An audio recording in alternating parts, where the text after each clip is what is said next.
ദൗർഭാഗ്യകരമായ ഒരു സംഭവമാണ് കാങ്കോൽ ആലപ്പടമ്പ പഞ്ചായത്തിൽ ഏറ്റുകുടുക്കിയിൽ ഒരു ബൂത്ത് ലെവൽ ഓഫീസർ അനീഷ് ജോർജിൻ്റെ ആത്മഹത്യ. അദ്ദേഹത്തിൻ്റെ വേർപാടിൽ ദുഃഖമനുഭവിക്കുന്ന കുടുംബത്തോടൊപ്പമാണ് ഞങ്ങളെല്ലാം. അദ്ദേഹത്തിൻ്റെ വേർപാടിൽ ദുഃഖവും അനുശോചനവും രേഖപ്പെടുത്തുകയും ചെയ്യുന്നു. അനീഷ് ജോർജ് കടുത്ത സമ്മർദ്ദത്തിലായിരുന്നു. അത് ജോലി സമ്മർദ്ദമാണ് എന്ന് ബന്ധുക്കൾ തന്നെ വെളിപ്പെടുത്തിയിട്ടുണ്ട്. ജോലി സമ്മർദ്ദം എന്ന് പറയുന്നത് എന്താണ്? കഴിഞ്ഞ ദിവസം ചീഫ് ഇലക്ഷൻ ഓഫീസർ രാഷ്ട്രീയ പാർട്ടികളുടെ യോഗം വിളിച്ചു ചേർത്തപ്പോൾ ആ യോഗത്തിൽ പങ്കെടുക്കുകയുണ്ടായി.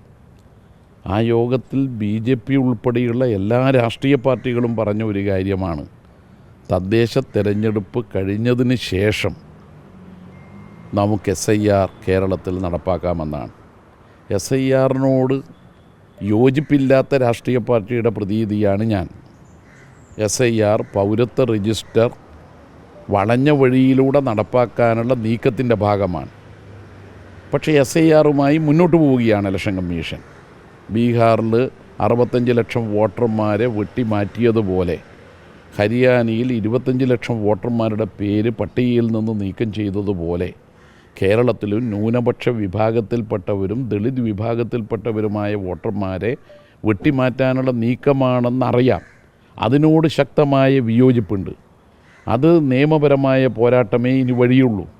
കാരണം കേന്ദ്ര ഗവൺമെൻറ് തങ്ങളുടെ ചട്ടുകമായി കേന്ദ്ര ഇലക്ഷൻ കമ്മീഷനെ മാറ്റി. സുപ്രീം കോടതിയുടെ നിർദ്ദേശം കേന്ദ്ര ഗവൺമെൻറ് പരിഗണിച്ചില്ല. സുപ്രീം കോടതി പറഞ്ഞു, ഇലക്ഷൻ കമ്മീഷനെ നിയോഗിക്കാൻ സുതാര്യമായ രീതിയിൽ നിയമനം നടത്താൻ ഒരു സമിതി വേണം. പ്രധാനമന്ത്രിയും പ്രതിപക്ഷ നേതാവും ചീഫ് ജസ്റ്റിസും. അതാവുമ്പോൾ ഒരു സുതാര്യമായ നിയമന നടപടിക്രമം നടത്താൻ കഴിയും. എന്നാൽ നിയമമില്ലാത്ത സമയത്ത് സുപ്രീം കോടതിയുടെ വിധിയാണ് നിയമമെന്നിരിക്കെ ആ വിധിയെ മറികടക്കാൻ പുതിയൊരു നിയമം കൊണ്ടുവന്നു. പ്രധാനമന്ത്രിയും പ്രധാനമന്ത്രി തീരുമാനിക്കുന്ന കേന്ദ്രമന്ത്രിയും പ്രതിപക്ഷ നേതാവും.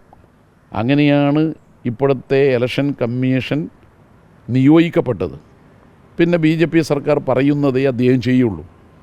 കേരളത്തിൽ എല്ലാവരും ആവശ്യപ്പെട്ടു. ഇന്നലെ BJP അടക്കം ആവശ്യപ്പെട്ടു. ഇതിനു മുമ്പ് BJP സ്വീകരിച്ച നിലപാടല്ല ഇന്നലെ സ്വീകരിച്ചത്. അവർ പറഞ്ഞു, ഇലക്ഷൻ കമ്മീഷൻ തീരുമാനിച്ച SIR കേരളത്തിൽ നടപ്പാക്കണം. മറ്റു പാർട്ടികളുടെ അഭിപ്രായത്തോട് BJPക്ക് യോജിപ്പില്ല. പക്ഷേ തദ്ദേശ തെരഞ്ഞെടുപ്പിൻ്റെ നടപടിക്രമം ആരംഭിച്ച പശ്ചാത്തലത്തിൽ നമുക്ക് SIR കുറച്ച് കഴിഞ്ഞിട്ടാവാം. ഇത് BJP അടക്കം പറഞ്ഞു. അപ്പോൾ തദ്ദേശ തെരഞ്ഞെടുപ്പിന് ശേഷം മതി SIR എന്ന പൊതു അഭിപ്രായത്തെ, രാഷ്ട്രീയ പാർട്ടികൾ എല്ലാവരും യോജിച്ചു പറഞ്ഞ അഭിപ്രായത്തെ തള്ളിക്കൊണ്ടാണ് ഇലക്ഷൻ കമ്മീഷൻ മുന്നോട്ട് പോകുന്നത്. എന്താ കഴിഞ്ഞ ദിവസങ്ങളിൽ ബൂത്ത് ലെവൽ ഓഫീസർമാരുടെ മേൽ വന്ന സമ്മർദ്ദം? യോഗത്തിൽ കോൺഗ്രസിൻ്റെ പ്രതിനിധി പറഞ്ഞു, അദ്ദേഹത്തിൻ്റെ നാട്ടിൽ അദ്ദേഹത്തിന് ഒരു BLOവിൽ നിന്ന് കിട്ടിയ വിവരമാണ് അവിടെ റിപ്പോർട്ട് ചെയ്തത്. BLOമാരോട് മുകളിലുള്ള ഓഫീസർമാർ, BLOവിൻ്റെ മുകളിൽ സൂപ്പർവൈസേഴ്സ് ഉണ്ട്, AERO ഉണ്ട്, ERO ഉണ്ട്, പിന്നെ റിട്ടേണിംഗ് ഓഫീസർ പോലെയുള്ള ആളുകളുണ്ട്. ഡെപ്യൂട്ടി കലക്ടർ ഇലക്ഷൻ അവരും ഉണ്ട്. ഏറ്റവും ഉയർന്ന ഉദ്യോഗസ്ഥൻ ജില്ലയിൽ കലക്ടറാണ്. ഇങ്ങനെ മുകളിലുള്ള ഉദ്യോഗസ്ഥന്മാർ മെസ്സേജ് കൊടുത്തിരിക്കുകയാണ്. 15-നകം എന്ന് പറഞ്ഞാൽ നവംബർ 15 രാഷ്ട്രീയ പാർട്ടി പ്രതിനിധികളുടെ യോഗം നടക്കുന്ന ദിവസമാണ്. അതിനകം മുഴുവൻ എന്യൂമറേഷൻ ഫോറവും നിങ്ങൾ വീടുകളിൽ എത്തിച്ചിരിക്കണം. എന്യൂമറേഷൻ ഫോറം മുഴുവൻ വോട്ടർമാരുടെയും പേരെഴുതി അവിടെ എത്തിക്കുന്നില്ലെങ്കിൽ നിങ്ങളുടെ പേരിൽ അച്ചടക്ക നടപടി അടക്കം എടുക്കേണ്ടി വരും. ഇത് വസ്തുതയാണോ? നിങ്ങളൊന്ന് അന്വേഷിക്കണം. അതിന് ചീഫ് ഇലക്ഷൻ ഓഫീസർ കൃത്യമായ മറുപടി പറഞ്ഞില്ല.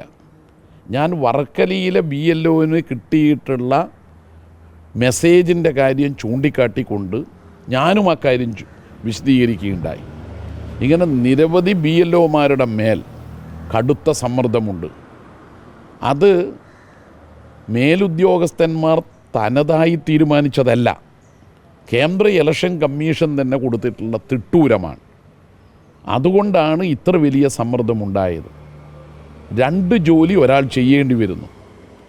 സംസ്ഥാന ഇലക്ഷൻ കമ്മീഷൻ്റെ തീരുമാനത്തിൻ്റെ ഭാഗമായി തദ്ദേശ തെരഞ്ഞെടുപ്പിൻ്റെ പ്രവർത്തനങ്ങൾ നടത്തണം. കേന്ദ്ര ഇലക്ഷൻ കമ്മീഷൻ്റെ തീരുമാനത്തിൻ്റെ ഭാഗമായി SIRൻ്റെ പ്രവർത്തനം നടത്തണം. ഇത് രണ്ടുമായപ്പോൾ ജീവനക്കാർ കടുത്ത സമ്മർദ്ദത്തിലായി. അതിൻ്റെ ഇരയാണ് അനീഷ് ജോർജ്.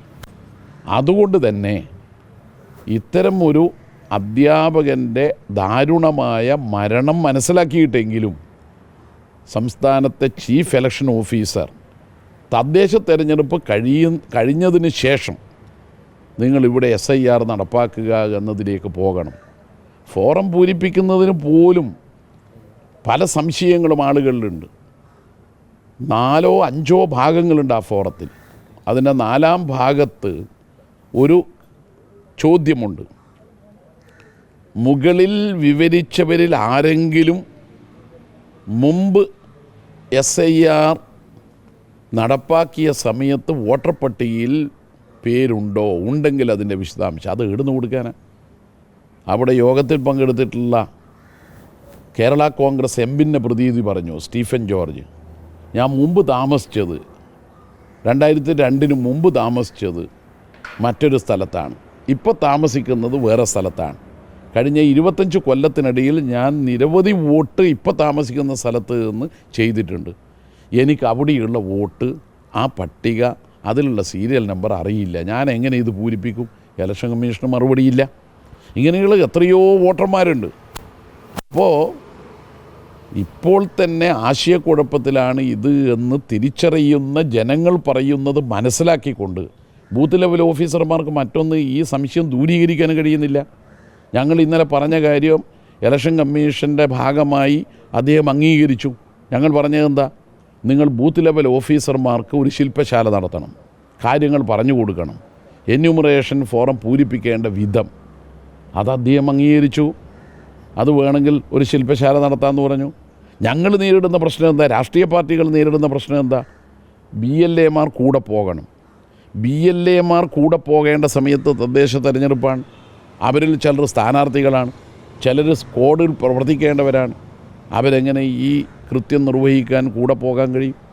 അതുകൊണ്ട് എല്ലാവർക്കും ബുദ്ധിമുട്ടാണ് എന്നുള്ളത് തിരിച്ചറിഞ്ഞുകൊണ്ട് ഒരു പ്രായോഗികമായ പ്രശ്നമാണെന്ന് മനസ്സിലാക്കിക്കൊണ്ട് അനീഷ് ജോർജിൻ്റെ ദാരുണമായ വേർപാട് കൂടി തിരിച്ചറിഞ്ഞുകൊണ്ട് ഈ തീയതി മാറ്റിവെക്കുക എന്നതാണ് ചെയ്യേണ്ടത്. ഇന്നലെ ഞാൻ ഡിസംബർ 9 കരട് വോട്ടർ പട്ടിക പ്രസിദ്ധീകരിക്കുക എന്ന് പറഞ്ഞപ്പോൾ അദ്ദേഹത്തിൻ്റെ പ്രഖ്യാപനം കൂടി കേട്ടപ്പോൾ ഞാൻ പറഞ്ഞു, കുട്ടി ജനിച്ച ഉടനെ കൊല്ലരുത്, ഒരു 2 മണിക്കൂർ കാത്തിരിക്കണം.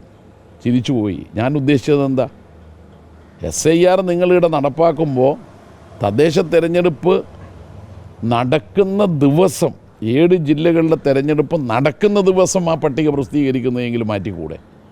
അത് കുഞ്ഞിനെ കൊല്ലും പോലെയാണ്. അതുകൊണ്ട് ഇലക്ഷൻ കമ്മീഷൻ ഒരു പുനരാലോചന നടത്തണം.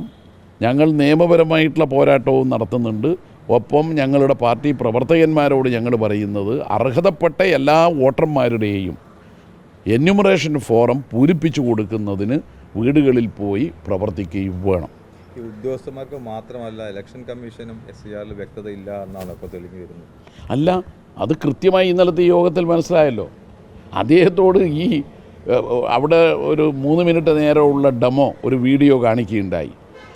ആ വീഡിയോവിൽ സ്റ്റീഫൻ ജോർജ് കണ്ടതിന് ശേഷം പറഞ്ഞു, അതിൻ്റെ 4ാം ഭാഗം എന്ന് പറയുന്ന ഭാഗത്ത് ഒരു 5 ഭാഗമുണ്ടെന്ന് പറഞ്ഞിട്ടാണ് അദ്ദേഹം വിശദീകരിക്കുന്നത്.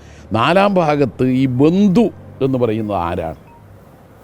ആ ബന്ധു എന്നുള്ളത് ആരെങ്കിലുമായാൽ പറ്റുമോ?